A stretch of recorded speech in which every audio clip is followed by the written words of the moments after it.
Following that breaking news here in HQ, the Miami Hurricanes have fired Manny Diaz from that head coaching spot. That's been confirmed by our partners at 24/7 Sports. Of course, that move maybe clears the deck there for the Canes to potentially acquire Mario Cristobal, of course, the head coach as of right now at Oregon. Diaz has been in limbo the past few days. Of course, Miami reportedly in deep talks with Cristobal. In 3 seasons, Diaz just not getting the job done. 21-15, including a 7-5 mark this season. 16-9, the ACC was hoping to be one of those contenders with Clemson. Florida State has not panned out that way. Just 500 when it comes to those AP-ranked opponents here. The confrontation here, Dennis Dodd and Chip Patterson. And Dennis, I'll start with you. Your reaction first with Manny Diaz out the door after just 3 years at Miami. Well, how does Miami want to do this? Are they going to do it in order, or is this going to be a Jenga move? Or, yeah, I mean, this is one of the most messed up searches, maybe, I don't know, we don't know for sure if Mario Cristobal is going, that I've ever seen, where you had a source, I think, tell the Miami Herald out loud, we'll get the coach and then figure out the athletic director. That's assuming you're going to get the coach you want. That's assuming you're going to get the athletic director you want. They're actually doing this backwards. And to think Miami can make the right move, and Mario Cristobal would be a great hire, first of all. But to think that Miami's going to, throw up the borders around South Florida, that's done, and it's done forever. As long as Nick Saban's around, Dabo Swinney, Jimbo Fisher. Chip Kelly was recruiting in South Florida when he was at Oregon, and that was part of the downfall.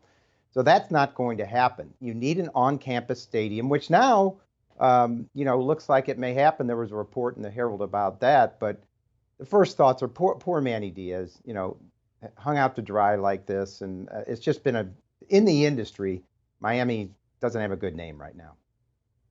Manny Diaz is experiencing what happens at so many Power 5 programs when you have an influx of money and influential boosters, because that's not always something that we've associated with Miami. Do you have national championships? Yes. Do you have high-profile alumni who've gone on to Hall of Fame NFL careers? Yes. But being able to get the alignment from the university, from the big money boosters, and get everyone in lockstep moving together has not always been something that we associate with Miami football, and it's always been one of the reasons that people point to into why Miami has not been able to recapture some of that previous success. But you think about other jobs, when the boosters come in and they provide a whole bunch of money, that means that they want some say.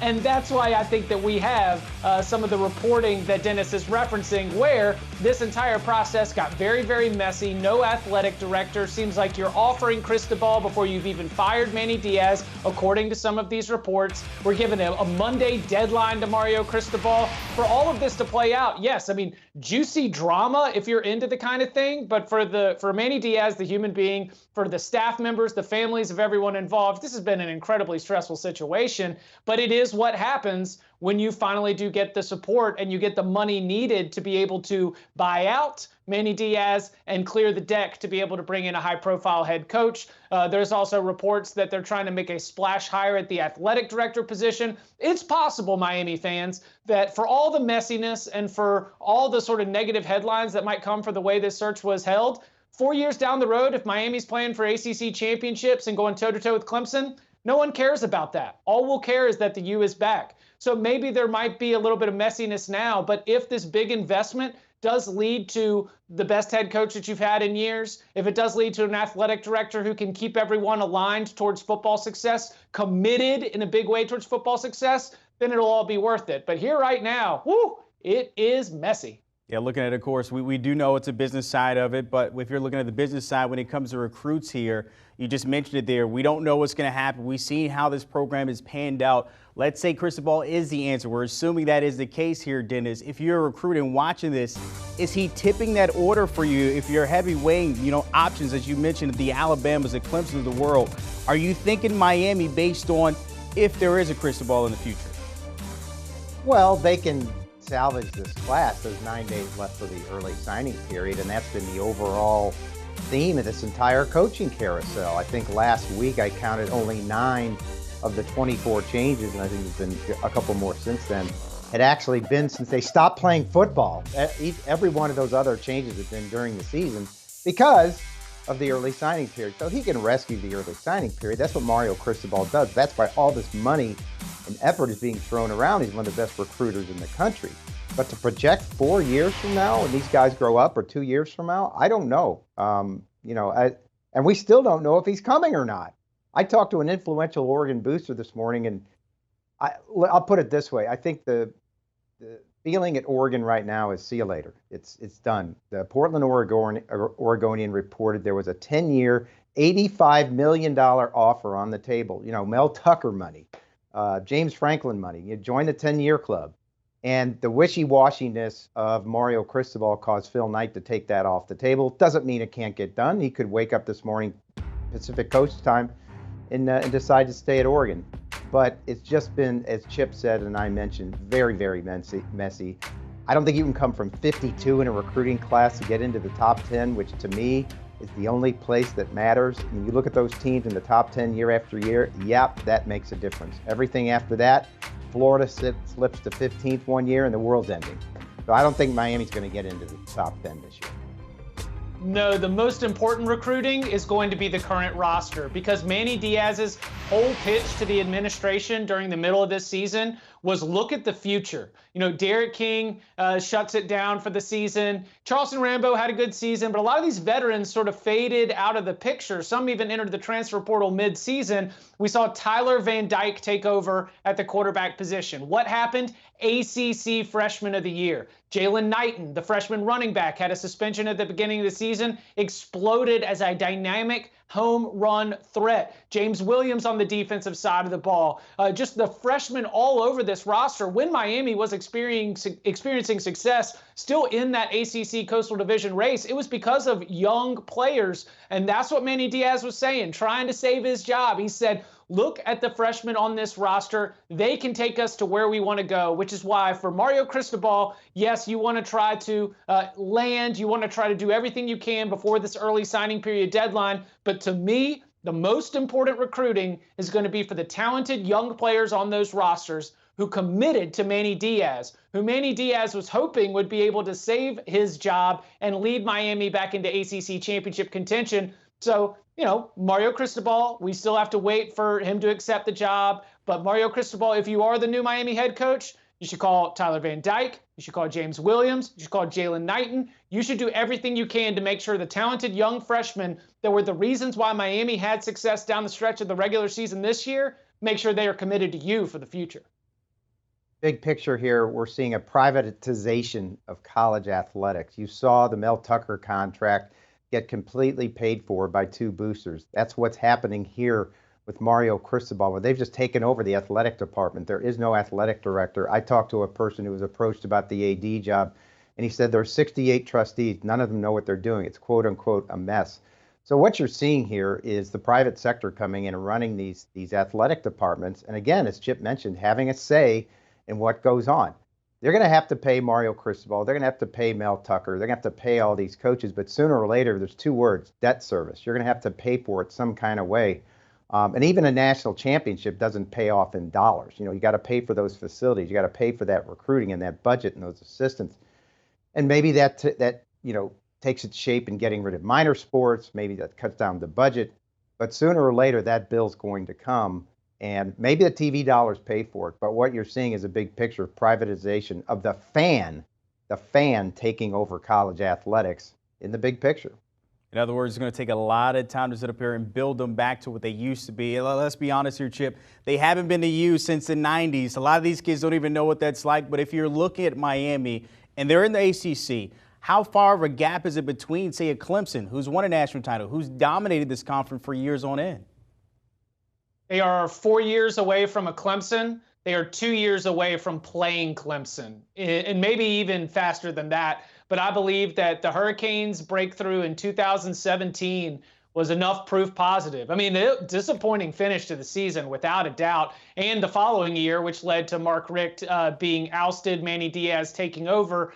But I think there was, for the new generation, a real bit of evidence that Miami football can play at a high level. With that undefeated start to the season, you reach number 2 in the national rankings, and you do end up losing 38-3 to Clemson in the ACC championship game.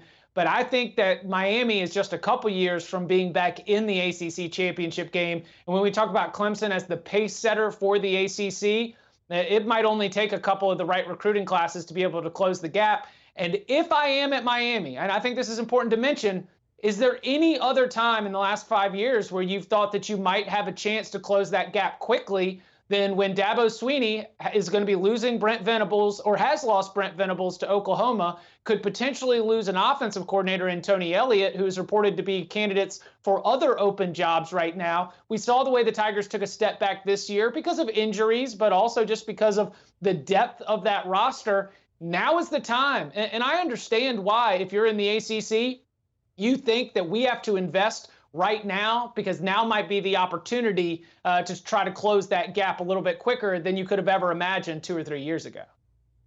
Yeah, the future is bright because you've got a new coach. You can get there in 2 years. You can get there in 1 year. It's the ACC.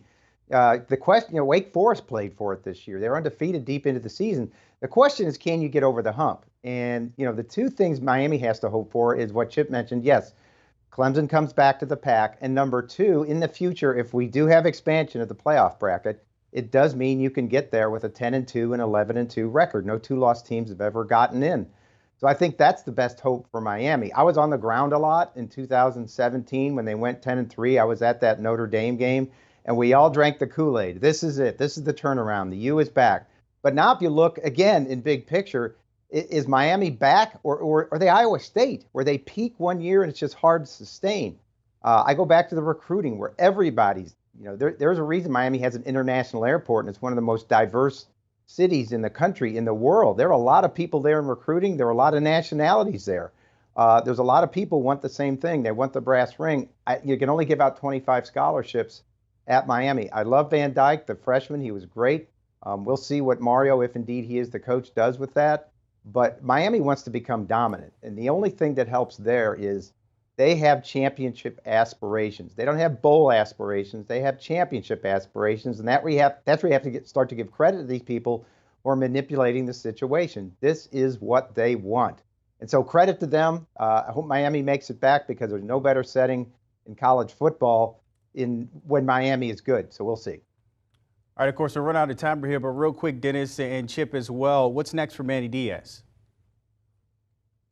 I wonder if he'll get consideration to be the new defensive coordinator at Miami, or maybe Oklahoma. I think his chops are obvious. Maybe not a head coach, but it's certainly one of the best defensive coaches. He's been a myriad of places in Power 5. And I'm serious. I mean, why wouldn't you give him a shot? He's recruited well to this point. I think this recruiting class is damaged by what we just mentioned. But I'd have to interview him. If I'm Mario Cristobal, I'd give him a serious interview. Oh, without a doubt. Now, would Manny Diaz want to stay there, or would you rather take this buyout money and be able to go find something else to do with it? There are some other jobs that are open, honestly, even head coaching jobs, where I think that if Manny Diaz wants to step in, he might have a shot. But Dennis is right. He immediately becomes a Power 5 defensive coordinator that is worth an interview at any level, whether it is in Oklahoma, whether it is at Miami, could be a top-notch defensive coordinator. But, hey, didn't Temple hire him for like a second?